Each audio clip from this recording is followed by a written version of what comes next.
Hello everyone, welcome to Noble Architects Consult.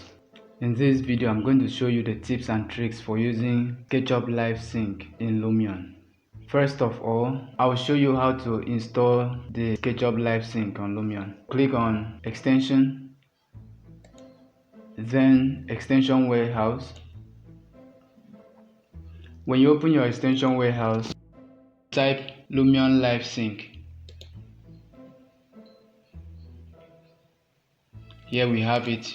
You open it, then you click here to install it.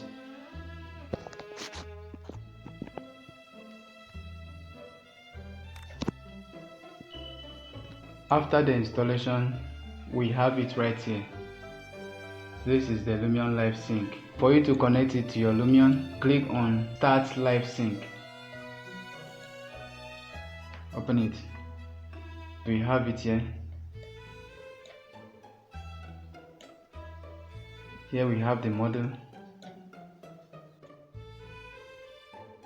Any changes you make on Sketchup will reflect here. If you click on your Sketchup and delete anything, let's delete it. Then open your Lumion. It's deleted also. So that is how to install Lumion Livesync on Sketchup.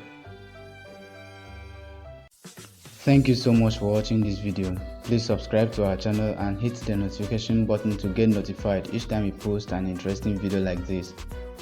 If you have any question or contribution, you drop it on the comment section below. Please like and share this video for others to benefit from it. Thank you. See you in our next class.